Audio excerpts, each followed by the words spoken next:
देखिए दोस्तों, आज हम इस वीडियो में पढ़ने वाले हैं कि जो ये शुक्राणु का निर्माण होता है। ठीक है, तो हम लोग जानते हैं कि शुक्रजन नलिकाओं में होता है। ठीक है, तो ये जो शुक्रजन नलिकाओं में शुक्र का निर्माण होता है तो कैसे हो जाता है, किसकी प्रक्रिया द्वारा होता है, इसके बारे में हम समझेंगे।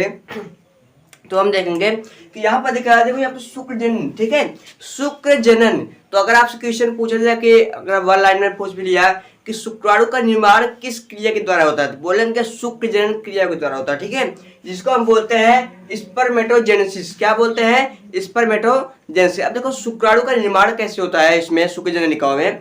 विषण के शुक्रजन नलिकाओं में जो शुक्राणु का निर्माण होता है तो वो होता है हमारा शुक्रजन क्रियाओं के दौरान। अगर आपसे पूछ लिया कि जो शुक्रजन नलिका मतलब कि शुक्रजन क्रिया क्या होता है, अगर आपसे 2 नंबर में पूछ भी लिया मतलब कैसे होता है क्रियाएं और उसमें कौन सी मतलब कितनी अवस्थाएं पाई जाती हैं, बोलेंगे कि जो शुक्रजन की मस्तिष्क की जो अवस्थाएं होती है 3 अवस्थाएं होती है शुक्रजन क्रिया की अवस्थाएं।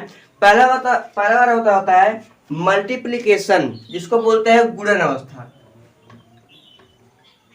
गुणन अवस्था, ठीक है। और दूसरा हमारा होता है वृद्धि अवस्था, जिसको बोलते हैं ग्रोथ फेज, और इसको बोलते हैं मल्टीप्लिकेशन फेज। और जो ये हमारा तीसरा होता है इसको बोलते हैं परिपक्वन अवस्था।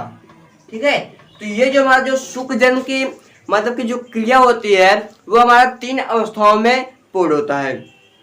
तो ये जो हमारा 3 अवस्थाएं हैं, गुणन अवस्था, वृद्धि अवस्था और परिपक्वन अवस्था, इसको हम बोलते हैं मल्टीप्लिकेशन फेज, इसको बोलते हैं ग्रोथ फेज, इसको बोलते हैं हम मैच्योरेशन फेज। ठीक है, तो ये जो तीनों फेज मतलब कि तीनों अवस्थाएं होती है शुक्रजन मतलब कि शुक्रजन नलिकाओं में यह क्रियाएं होती है, शुक्रजन की प्रक्रिया में होती है जिससे शुक्राणु का निर्माण होता है।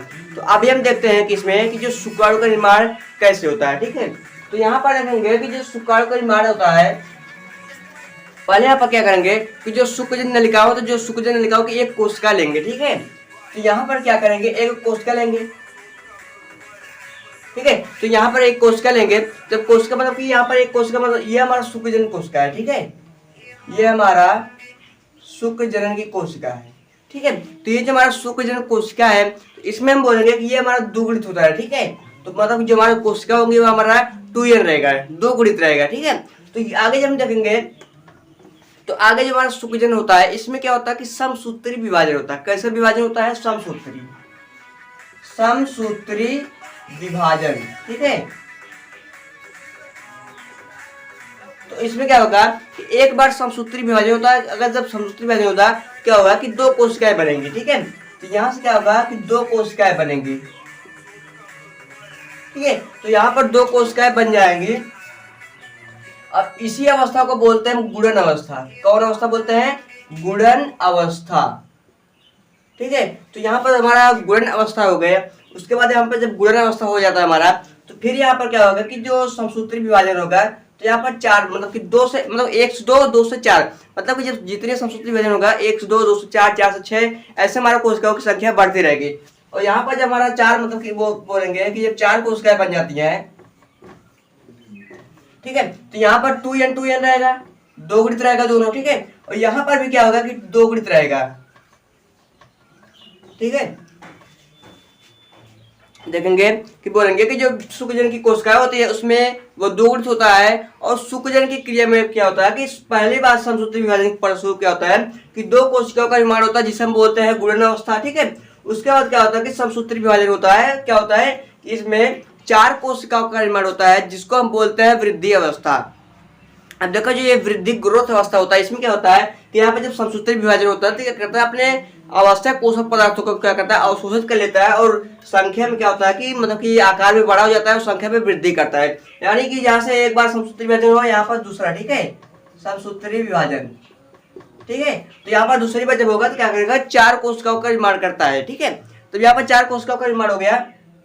यह भी क्या होगी कि 2 गुणित होगी, लेकिन इसमें क्या होगा कि अभी समसूत्री विभाजन हुआ। ठीक है, जब अर्धसूत्री विभाजन होता है तो उसमें क्या होता है कि 2 मतलब कि आगुणित बन जाएंगे।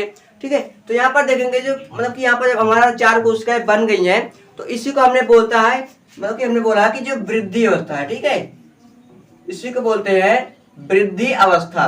तो ये जो हमारा वृद्धि अवस्था हो गया। ठीक है, तो आगे हम देखेंगे जो हमारा वृद्धि अवस्था हो जाता है उसके पश्चात देखेंगे क्या होता है।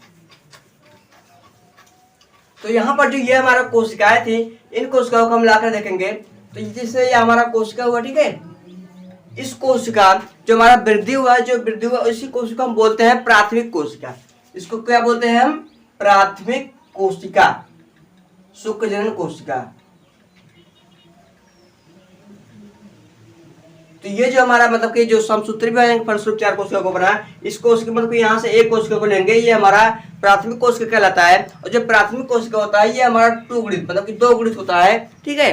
2 गुणित होता है, 2n होता है। और इसमें क्या होता है कि अर्धसूत्री विभाजन होता है, ठीक है। अर्धसूत्री विभाजन होता है। उसके फलस्वरूप क्या होता है कि जब हमारा अर्धसूत्री विभाजन होगा तो यहाँ से फिर क्या करेगा, 2 कोशिकाओं का निर्माण करेगा। और जो हमारा जानते हैं कि जब अर्धसूत्री विभाजन होता है तो उसमें मतलब कि जो मतलब कि गुणसूत्रों की संख्या होती है वो हमारा अलग अलग हो जाता है। जैसे हमारा 2n है तो यहाँ पर क्या हो जाएगा, एक ये हो जाए, एक ये, मतलब कि n हो जाएगा, ठीक है। तो ये हमारा n हो गया। तो ये हमारा क्या किया, द्वितीय कोशिका का निर्माण किया, द्वितीय कोशिका, ठीक है। तो ये हमारा द्वितीय कोशिका का निर्माण करेगा। तो फिर आगे मतलब क्या होगा कि जब द्वितीय कोशिका का निर्माण होता है तो यहाँ पर क्या होगा कि समसूत्री विभाजन होगा। तो यहाँ पर 2 से क्या होगा, 4 कोशिकाएं बनेंगी, ठीक है। 2 से क्या होगा कि 4 कोशिकाएं बन जाएंगी। 2 से क्या हो जाएंगी, 4 कोशिकाएं बनेंगी। तो यहाँ पर हमारा फिर 4 कोशिका बन गया पूरा, ठीक है। तो यहाँ पर 4 कोशिका बन गया, आप लोग इसको देख लेंगे मिलाकर, ठीक है।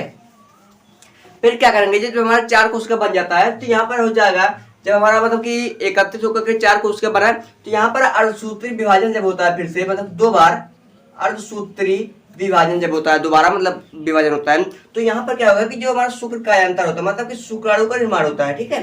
तो ये हमारा अगुणित रहता है, मतलब कि 4 कोशिकाएं अगुणित रहती हैं और अगुणित कोशिकाओं का निर्माण हो जाता है, जिसमें जो मतलब कि जो शुक्राणु होती है उसमें माइटोकॉन्ड्रिया, गोल्गी बॉडी और ये हमारा केंद्र है, ठीक है। ये सब पाए जाते हैं कोशिका में। इसके आप मतलब कि आगे वीडियो में पढ़ेंगे। तो ये जो हमारा होता है कि जो शुक्रजनन क्रियाएं होती हैं, ठीक है। तो शुक्रजनन क्रियाएं जो होती है यहाँ पर बोलेंगे कि पहले हमारे जो कोशिका लेंगे तो उस कोशिका में एक बार समसूत्री विभाजन होगा जिसमें 2 कोशिका बनेंगे, जिसको बोलते हैं गुणन अवस्था। और वही जो गुणन अवस्था होता है, गुणन अवस्था आगे मतलब कि क्या करेगा कि वृद्धि करेगा, जिसको बोलते हैं वृद्धि अवस्था, मतलब कि आकार में बड़ा हो जाएगा और संख्या में वृद्धि करता है, जिसको बोलते हैं वृद्धि अवस्था। और उसी वृद्धि कोशिका को क्या करेंगे, एक कोशिका को लेंगे जो दुगुणित रहता है और दुगुणित कोशिका को हम बोलते हैं प्राथमिक कोशिका। और इसमें पहली बार अर्धसूत्री विभाजन होता है। उसके बाद 2 कोशिकाओं का निर्माण होता है जिसको बोलते हैं द्वितीय कोशिका, द्वितीय शुक्रजनन कोशिका। और इसमें क्या होता है कि दूसरी बार जब अर्धसूत्री विभाजन होता है तो क्या करता है कि शुक्राणु का निर्माण कर देता है, ठीक है। अब देखो जो बस बोला कि जो शुक्रजनन नलिकाओं में शुक्राणु का निर्माण होता है, लेकिन इतना हमारा प्रोसेस आता है कि शुक्राणु का निर्माण करने में कितना प्रोसेस है, ठीक है। मतलब कि 2 बार समसूत्री विभाजन, 2 बार अर्धसूत्री विभाजन होता है, जिसके फलस्वरूप क्या होता है कि जो हमारा शुक्राणु का बनना मतलब कि बन जाता है, पूर्ण रूप से तैयार हो जाता है, परिपक्व हो जाता है। इसको बोलते हैं परिपक्वन अवस्था, परिपक्वन अवस्था। तो इसी को बोलते हैं परिपक्वन जो अवस्था होता है, इसको बोलते हैं शुक्र कायांतर। ये जो हमारा शुक्राणु बना है इसको हम बोलते हैं शुक्र कायांतर, ठीक है। इसको बोलते हैं शुक्र कायांतर। बस आप लोग अगर आपको मतलब बोर्ड पेपर में आ गया कि इसका परिभाषा में क्या लिख रहा है, बोलेंगे कि जो भ्रूण के वृषण, ठीक है, भ्रूण के वृषण के जैनिक उपकलाओं में, जैनिक उपकलाओं की जो कोशिकाएं होती बोलेंगे कि वह प्राथमिक कोशिका कहलाती है, ठीक है। मतलब बोलेंगे कि जो भ्रूण के वृषण की जैनिक उपकलाओं की कोशिका जो होती है प्राथमिक कोशिका कहलाती हैं। और इसमें क्या होता है, ये जो प्राथमिक कोशिकाएं होती हैं ये क्या होता है, आकार और आकृति में बड़ी होती हैं, किसके अपेक्षा, ये हमारे शुक्र मतलब कि बोलेंगे जैनिक उपकला की कोशिकाओं के अपेक्षा क्या होता है कि ये कोशिकाएं क्या होती हैं, बड़ी होती है, जिसमें लगातार समसूत्री विभाजन होता है। उसके बाद क्या होता है, प्राथमिक कोशिका का निर्माण बनता है। उसके बाद हमारा अर्धसूत्री विभाजन 2 बार होता है, जिसके फलस्वरूप क्या होता है कि शुक्राणु का निर्माण हो जाता है, ठीक है। आप इस तरह से बनाकर लिख सकते हैं और चित्र में ऐसे दिखा भी सकते हैं, तो हमारा 2 नंबर हो जाएगा, ठीक है।